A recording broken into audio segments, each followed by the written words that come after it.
What is up, guys? Been a minute, huh? I remember when nobody believed in me. I made a million, change of the scenery. I still remember when women were mean to me. These days I walk in the club with security. These days I'm feeling a change in the energy. These days you know that I gotta move differently. Honestly, lately, I've been having motivation issues. To be honest, staying motivated after becoming a millionaire is hard. I personally think it's one of the biggest challenges, no matter what level you're at. You know how they say a salary is the killer of dreams? The same applies no matter what level you're at. Comfort is a bitch. Like, I literally don't have to do anything if I don't want to. I have enough money to do whatever I want forever, which is really dangerous because it's a slippery slope. I could easily get caught up and end up doing nothing. That's why, if you noticed, I haven't been posting any YouTube videos. To be honest, I just didn't feel like it. And it's not like I make any money off this. I just do this to hang out with you guys, teach you stuff, share my experiences, share my life. So when you're grinding one YouTube video a week, it gets exhausting, it gets draining. But the reason I wanted to make this video is to kind of give you perspective.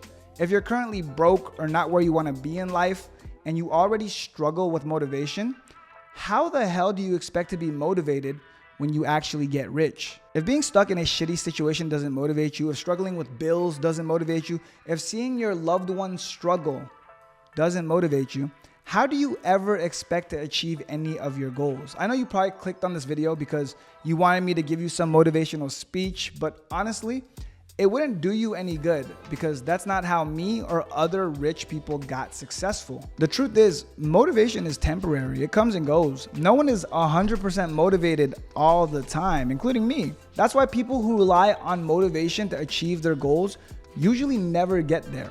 And you want to know the worst part? The more comfortable you get, the less motivation you have. For example, when I was broke, and the only thing I could think about was making more money because I thought it was gonna solve all of my life's problems. And in a way, it kind of did, but we'll get to that later. I was in a really shitty situation. I had no experience, no college degree, and because of that, I had no money. And as a guy with no money, you know how shitty life can be. You're broke! You're fucking poor! I had a caviar taste with a ramen noodle budget. So I couldn't date the girls I wanted to date. I couldn't buy nice things. I had to think before I bought regular everyday stuff like food or clothes to see if I could even afford it. Like, it was bad. I was pretty much invisible to society. And I know it's like that for a lot of guys out there. You know, a lot of them don't like to admit it because everyone wants to be like the cool dude that got everything together. But in reality, it's tough. I remember one time I had a really bad experience and it gave me so much motivation that I literally still remember it to this day. I had just turned 21 and I was working a regular 9-to-5 job. I was a car salesman, you know, just trying to figure my life out. And I remember I would go on Instagram and I would see girls from my hometown in LA posting this club called Poppy. I'm not sure if it's still the spot now, but back then it was the shit. And in their Instagram stories and Instagram posts, they always posted bottles, celebrities, a bunch of girls. And I was thinking, damn, that looks lit. I want to go there. I thought if I showed up, I was just going to meet a bunch of hot girls, turn up, get laid, you know, like regular 21-year-old boy stuff. And I learned a very valuable lesson about money, success, and how the world works at an early age because I just turned 21. I didn't really know how clubs worked, but I knew I wanted to go. So one day I just decided to pull up and check it out. And this is when shit went south. So I pull up to the club. Naturally, I drive there because I couldn't afford an Uber or a taxi. And I'm looking for a place to park my car. And I see a valet, except the valet was like $100.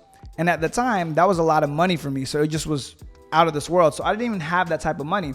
I went and I parked across the street and I still somehow ended up paying $20. So it was already off to a bad start. But sure enough, I walk up to the club, I see groups of girls going in, and I start to feel better about that $20 that I spent on parking. I'm like, you know what? Maybe it's worth it. Let me check this out. So I walk up to the club, and as soon as I get to the door, the bouncer asked me if I have a table. And at the time, again, I don't know anything, so I didn't even know what that was. So I say no, and he tells me that I have to wait in line and points me to this long-ass line that wraps around the block. Now, I'm kind of committed already because I already spent money on parking. So I go to the back of this long ass line and I wait for about an hour. No joke, just sitting there by myself at that. And if things couldn't get worse, the second that I finally get to the front, the bouncer tells me that it's gonna be $100 to get in, which was so ridiculous to me. But again, I had already paid for parking, waited an hour, so I was in too deep. I was thinking this must be the coolest spot ever if I gotta do all that just to get in, right? So I pay the $100, they let me into this club, and this is where my entire worldview was shattered. Because when I walk in, the first thing I see are sections that are roped off. And when I ask someone about it, they tell me those are for VIP tables, for bottle service. And you can only get in those sections if you spend over $3,000 on alcohol.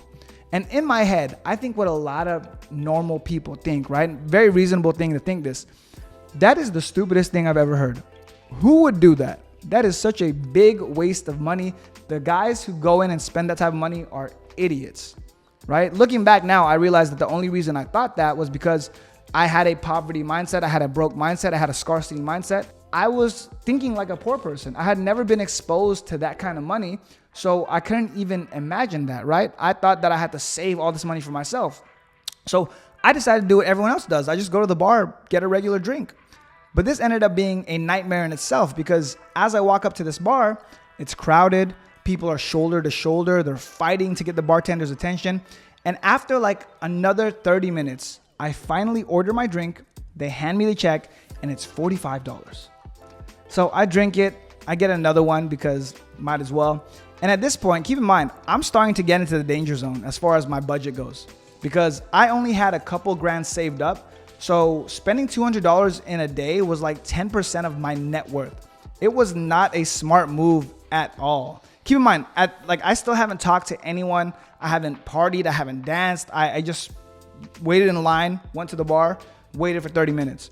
So I was ready to just make the most of it. I was getting really tired of it at this point. You know, I'm feeling a little buzz. I'm feeling good. So I started looking for girls to dance with. And this is when I realized something. They didn't even pay attention to me. It's almost like they didn't see me at all.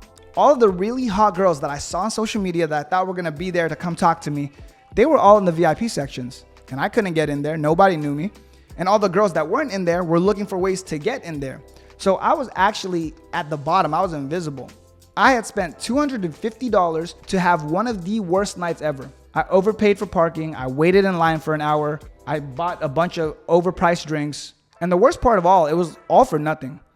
And I remember at the time, it motivated the fuck out of me. I told myself that I was going to be somebody one day. I also told myself I was never going to go to a club ever again. Now, the reason I share this story with you is because that's the advantage of being broke or not having everything you want. Your entire life is just a constant reminder to get better, to get motivated. That's exactly what this little experience did for me. Like, people think I'm crazy for taking a little club experience and taking all that out of it, but it's true. But I want to go back to something I said in the beginning of this video about how motivation wouldn't do you any good because that's not how me or other people got rich. You see, the secret to getting rich or being successful isn't always being motivated. That's impossible. No one is. It's about doing the things you don't want to do, whether you are motivated to do them or not. You want to know what happened after that night at the club for me? I got super fucking motivated. I started reading books, studying business, learning ways to make money, going to the gym, all of the things you see in those little motivational videos. But you know what happened? It eventually went away. That motivation didn't last forever. I would get spurts here and there, but it didn't always burn as bright as when I first left the club that night because it never does. That's why relying on motivation won't push you long enough to ever succeed. My motivation went away, but instead of giving up and quitting because I wasn't motivated anymore, I stuck with it. And there were days where I would get home after working a long 9-hour shift and I just really wanted to go to bed. But instead, I would make a cup of coffee and stay up doing research on business models, right? There were days where I was exhausted and I just didn't want to drive to the gym to work out. But every time I got my ass in that car and I made the drive. There were times when I would see girls post that same exact club on social media and I would want to give up because it seemed so unfair that I had to put in so many sleepless nights, blood, sweat, tears, hours of my life just to experience a fun night out. But you know what? I still didn't give up. Even when I wasn't motivated anymore, I just kept going. And sure enough, like fucking magic, it worked. I made my first $1 million with my online business at 24 years old. And you want to know the first thing I did?